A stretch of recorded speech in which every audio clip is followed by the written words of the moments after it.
Hello everyone, मैं शादाब मलिक और आप देख रहे हैं फंडामेंटल ऑफ साइंस। तो चलिए आज का टॉपिक स्टार्ट करते हैं।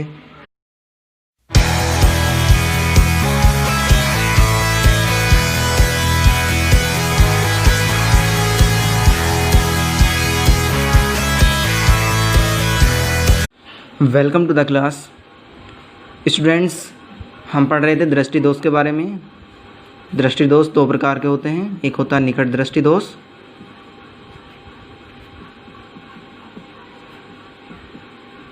और एक होता है दूर दृष्टि दोष।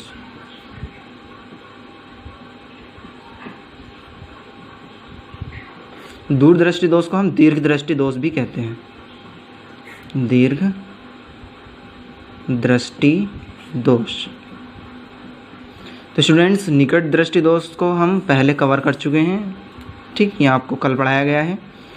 आज हम पढ़ रहे हैं दूर दृष्टि दोष के बारे में, क्लियर, या दीर्घ दृष्टि दोष के बारे में। यानी ये दोष कब उत्पन्न होता है और इसका निवारण हम किस तरह से करेंगे और क्या कारण है कि ये दोष उत्पन्न हो जाता है, क्लियर।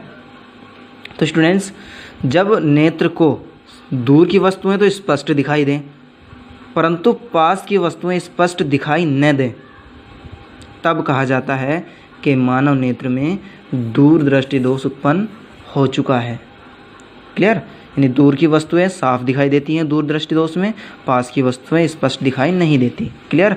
तो ऐसी स्थिति में मनुष्य को पुस्तक पढ़ते समय 25 सेंटीमीटर से दूर रखना पड़ता है। किसको? पुस्तक को नेत्र से, क्लियर। आपने देखा होगा जब बुज़ुर्ग आदमी होते हैं तो उनको अगर आप बुक में कुछ दिखाने लगें कि या कोई क्वेश्चन पुट अप करने लगें तो बुक को आँख से नेत्र से बहुत ज़्यादा दूरी पर रख करके देखते हैं, क्लियर। तो कहा जाता है कि उनकी नेत्र में जो है दूरदृष्टि दोष होते हैं, ठीक है। बुज़ुर्ग आदमी के नेत्र में, बुज़ुर्ग व्यक्ति के नेत्र में अधिकांशतः दूरदृष्टि दोष मिलता है। और जो बच्चे होते हैं जो पढ़ाई करते हैं,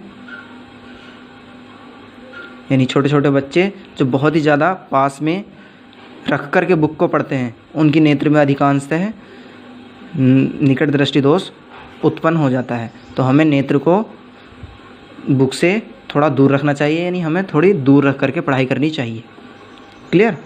तो इस कंडीशन का यूज़ कर हम निकट दृष्टि दोष से बच सकते हैं। तो आइए स्टूडेंट्स, हम इसके कारण जान लेते हैं, यानी इसके क्या कारण हैं। तो कारण बिल्कुल जस्ट अपोजिट हैं निकट दृष्टि दोष के। यानी पहला कारण ये है, देखिए आपको ग्राफ बना करके दिखा रहे हैं, ग्राफ बना लेते हैं इसका। ये मानव नेत्र है, यहाँ पर नेत्र लेंस है। तो स्टूडेंट्स, इसमें क्या होता है, जो प्रतिबिंब बनता है वो रेटिना के बाहर बनता है, यानी रेटिना के आगे बनता है, इस तरीके से। तो ऐसी कंडीशन में क्या होता है, इसकी दो कंडीशन ये है कि या तो नेत्र की वक्रता कम हो जाए जिससे उसकी फोकस दूरी बढ़ जाए। जैसे ही फोकस दूरी बढ़ेगी तो ये प्रतिबिंब भी रेटिना से पार बनेगा।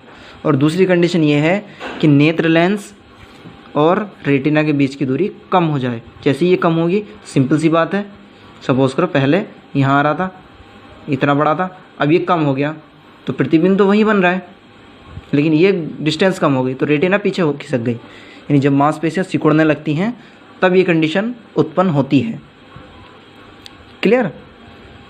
तो जैसे ही नेत्र लेंस और रेटिना के बीच की दूरी कम होगी, प्रतिबिंब रेटिना से बाहर बनेगा या नेत्र के गोलक का व्यास कम हो जाए, क्लियर।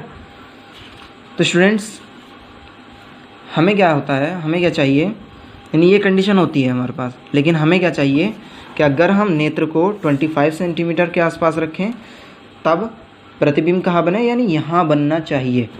कंडीशन क्या है हमारे पास ये, यानी अगर हम 25 सेंटीमीटर पर रखें नेत्र को, नेत्र बना लीजिए,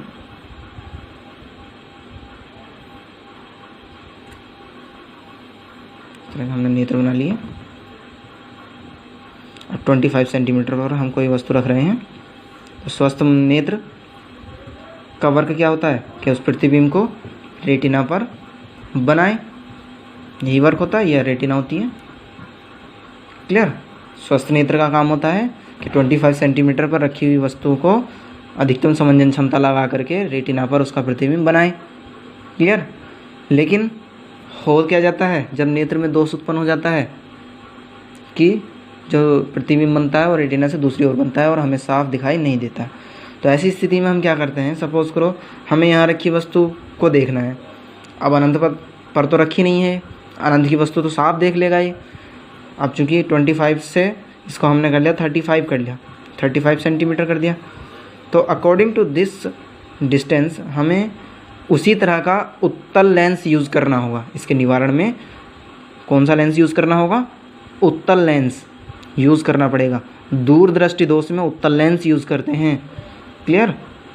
दूरदृष्टि दोष को दूर करने के लिए उचित फोकस दूरी का उत्तल लेंस यूज़ करते हैं और निकट दृष्टि दोष को दूर करने के लिए उचित फोकस दूरी का अवतल लेंस यूज़ करते हैं।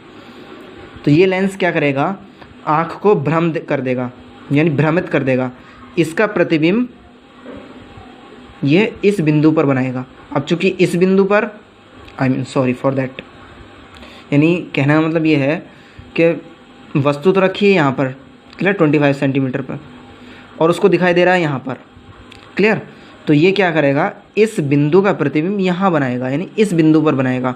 अब चूँकि इस बिंदु का जो प्रतिबिंब बनेगा वो रेटिना पर बन जाएगा आसानी से।